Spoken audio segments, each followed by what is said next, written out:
상태에 따라서 언제 운동하면 좋을지 한번 따져볼게요. 첫 번째, 오전에 하시면 좋은 분들. 불면증이나 지방간이 있는 분들에게 추천한다고요, 강 교수님. 예, 사실 아침에 딱 일어나서 운동을 나가면은 굉장히 상쾌하죠. 네. 기분도 공기 좋고 좋죠. 그게 사실 몸에 아드레날린이 분비가 되고 그 다음에 또 도파민이 분비가 되면서 웰빙 기분이 들어요.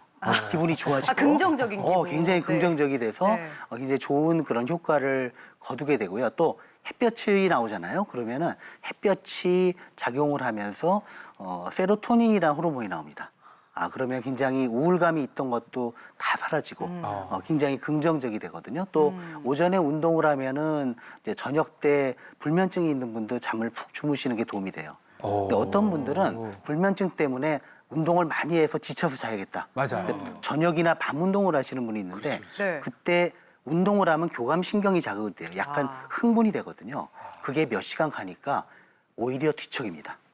그래서 어쩔 수 없이 저녁 시간대밖에 운동을 못하는 분이면 최대한 이른 시간에 적어도 주무시기 3-4시간 전에 하는 게 좋고 시간이 되는 분은 오전이 가장 좋습니다. 그렇군요. 이 불면증 때문에 잠을 잘 못 주무시는 분들, 밤에 운동을 좀 많이 하면 몸이 좀 피곤해져서 이 잠을 잘 주무실 것 같은데 또 그게 아니네요. 그러니까요. 저 같은 경우는 얼마 전에 종합검진 잠깐 받아봤는데 좀 지방간이 좀 안 좋다고 하더라고요. 근데 왜 지방간이 있는 분들은 오전에 운동을 좀 해야 됩니까, 교수님? 예, 사실 지방간 또는 고지혈증이 있는 분들은 남아도는 칼로리가 간에 축적이 된 게 지방간이고요.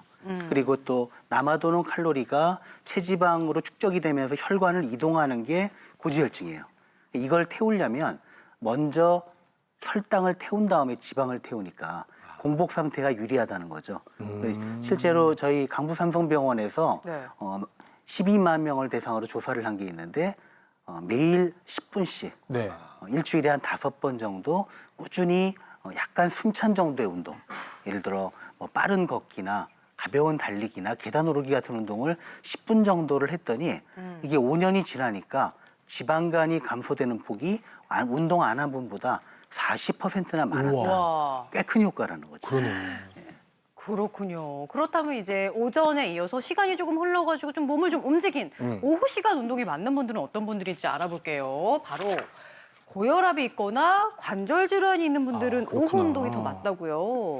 이거 먼저 관절부터 말씀을 드릴게요. 관절은 안 쓰면 움직이지 않으면 굳습니다. 그래서 오래 그냥 침상에 누워 계신 분들 관절이 다 굳어버리거든요. 우리 몸도 매일 잘 때마다 관절이 조금씩 굳어요. 그래서 아침에 일어나면 손발이 좀 뻑뻑한 느낌이 드는 이유가 그것 때문에 그렇습니다. 자, 그런데 아침에 일어나가지고 오전에 관절이 아직도 뻑뻑한데 운동을 하게 되면 어떤 일이 발생을 하냐면요.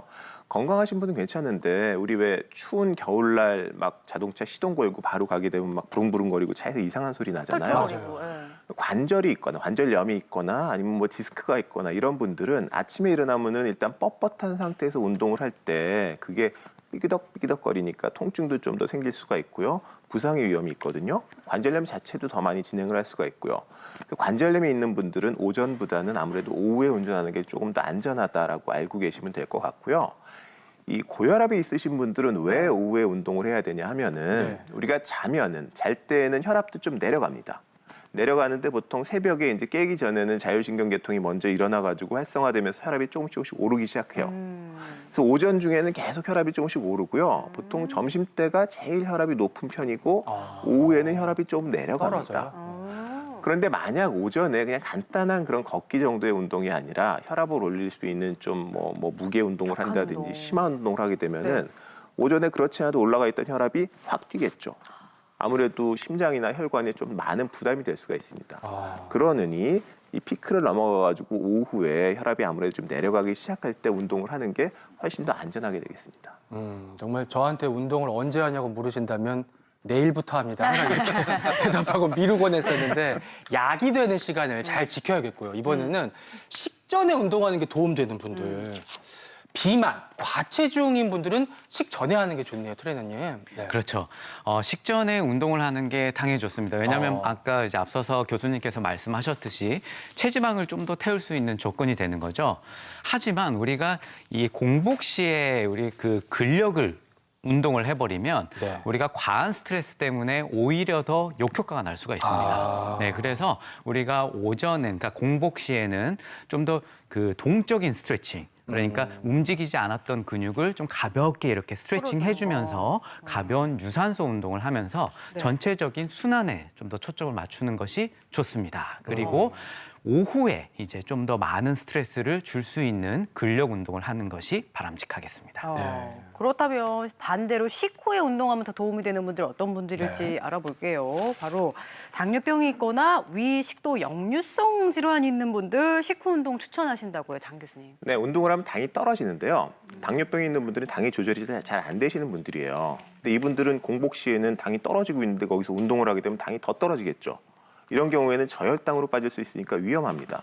그래서 안전하게 운동을 하려면은 아까 혈압 환자처럼 당이 이렇게 올라가고 있을 때 운동을 하는 게 당이 과도하게 떨어지지 않으니까, 내지는 올라가는 당이 너무 막 과도하게 안 올라가게 할 수 있으니까 식후에 운동을 하는 게 좋고요.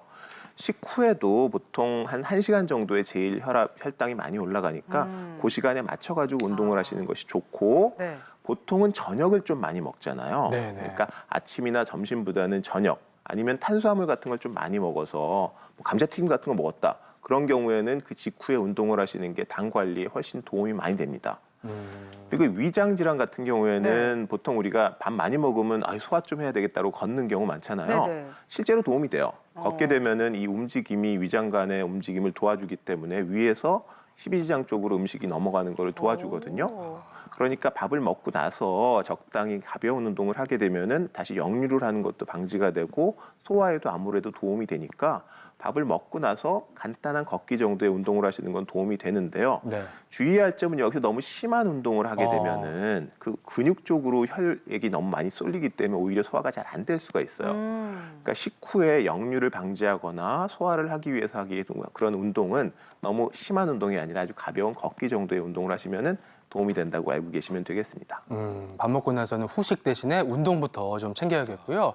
특히나 저 같은 경우는 아침에 자고 일어나면은 누가 밤에 날 때렸나 봐. 막 두드려 맞은 것처럼 굉장히 몸이 천근만근 안 좋은데 이런 거 좀 상쾌한 기분으로 일어날 수 있는 방법 없을까요, 박사님? 네. 아침에 침대에서 일어나기 힘들어하시는 분들 정말 많으시죠? 밤사이에 굳어있던 관절과 근육들을 깨워줄 수 있는 가벼운 스트레칭을 해주시면 하루를 조금 더 가볍게 그리고 활력 있게 시작하실 수 있습니다. 요거 잘 배워뒀다가 내일 아침부터 당장 써먹어야겠어요. 앞으로 모시고 한번 배워볼게요. 상쾌한 아침을 시작할 수 있는 스트레칭이에요. 자, 세 분.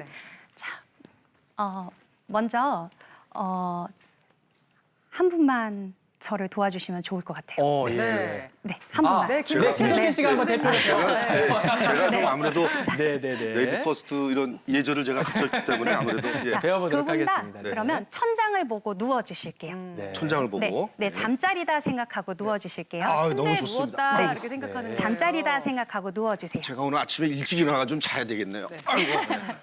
자, 팔다리를 편안하게 펴놓으신 상태에서요. 먼저 손가락, 발가락을 꼬물꼬물 움직여주세요. 꼬물꼬물. 네. 꼼지락꼼지락. 네, 말초인 손가락, 발가락을 움직여주시면 혈액순환을 하는데 도움을 줄 수 있고요. 이제 손목, 발목을 가볍게 돌려주실 거예요. 돌려가지고요. 이렇게. 돌려주세요, 발목도. 발도요? 네, 같이 돌려주시면 되세요. 자, 이제는 온몸에 힘을 풀어놓으시고 다리를 가볍게 안팎으로 털어주세요. 이렇게. 네, 팔다리도 같이 손도 안 밖으로 털어주시면 됩니다. 네, 이렇게 한 20번만 하시고 멈춰보시면요. 몸에서 몽글몽글 혈액순환이 되는 게 느껴지실 거예요. 네, 그렇게 하시는 것도 충분하고요.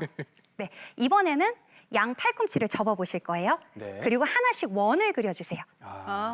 네, 그렇죠. 하실 수 있는 분은 팔꿈치를 떼서 얼굴 앞에서 크게 원을 그려주시는 거예요. 보이네요. 이렇게 하시면은 일어나기 싫어. 척추와 목에 죄송합니다. 네, 괜찮아요. 목 관절에 있는 그 스트레스를 풀어주시는데도 도움을 줄 수 있고요. 자, 이번엔 팔을 편안하게 내려놓으신 상태에서 양쪽 무릎을 접어 세우실게요. 네. 이렇게. 그 상태에서 좌우로 무릎을 가볍게 왔다 갔다 해보실 거예요. 무릎은 네. 붙여요, 선생님? 네, 붙이셔도 되고 피셔도 되고 벌리셔도 되고 상관은 없지만 네. 처음부터 크게 하시면 허리가 불편하실 수 있어요. 작게 시작을 하시고요. 익숙해지시면 조금 더 크게 동작을 해주시면 됩니다. 네, 이렇게 동작을 해주시면요. 이 엉덩이 뒤쪽에 있는 천장 관절을 유연하게 만들고 고관절도 유연하게 해줄 수 있기 때문에 하루를 시작하는 데 굉장히 도움을 줄 수 있는 운동 방법입니다. 그렇군요. 네. 네. 자, 이번에는 양다리를 뻗어내신 상태에서요. 네. 한쪽 다리만 가슴 앞으로 꼭 감싸 안아주세요. 당겨주는 건가? 동글게 말듯이. 네, 가슴 앞으로 당기면서 후 호흡을 해주시고요. 손을 풀어서 다리를 바깥쪽으로 돌려서 내립니다. 바깥쪽으로 돌려 내려주시면 되세요. 그렇죠. 반대쪽도 가슴 앞으로 잡아서 후. 이쪽 다리를 어떻게 하고요? 모아주세요. 뭐 하는 반대 다리를 모아서 후. 그대로 바깥쪽으로 열어서 내려주시면 됩니다. 한 바퀴 뺑 돌려서. 네, 그대로 풀리겠다. 옆으로 돌아서 일어나실게요. 오른쪽으로 돌아서. 네, 앞을 보고 걸릴 것 네발기기 자세를 해주실 건데요. 네. 네, 이번엔 저도 같이 해드릴게요. 네. 네발기기 자세를 하신 상태에서 네발기기. 척추를 둥글게 말아서 천장으로 들어 올리시고요. 시선은 배꼽. 고양이처럼. 네. 자, 이번엔 명치를 바닥으로 놓으시면서 시선을 천장으로 해주시면 됩니다. 한 번 더 해보실게요. 척추를 둥글게 말아서 더 위쪽으로 시선 배꼽. 너무 좋아요. 명치를 바닥으로 내리면서 팔은 한 마리 고양이 펴주세요. 같아요. 네, 시선은 천장 해주세요. 이렇게 하실 때 손목이 좀 불편하신 분들이 있으세요. 그런 분들은 체중을 살짝 뒤로 이동을 하신 상태에서 하시면 손목의 부담을 줄이고 하실 수가 있어요. 자, 한 번만 더 해보실게요. 척추를 둥글게 말아내시고요. 말아서. 이 상태에서요? 네. 이 상태에서? 그렇죠. 자, 이번에는 명치를 바닥으로 내리면서 가슴을 활짝 반대로. 열어서 천장을 보십니다. 네, 아주 좋아요. 자, 그대로 양팔을 앞으로 뻗어서 몸을 다 바닥으로 내려주실게요. 네, 아기 자세라고 하는 동작인데요. 운동의 마무리 때 하면 너무 좋은 방법입니다. 그대로 척추를 둥글게 말아서 순서대로 일어나 주세요. 뒤쪽으로 일어나시면 되세요. 뒤쪽으로. 네, 뒤쪽으로 말아서 일어나시면 됩니다. 그렇죠. 자, 이렇게 하면은 하루에 활력을 불어넣을 수 있는 아침 운동이 끝나게 됩니다.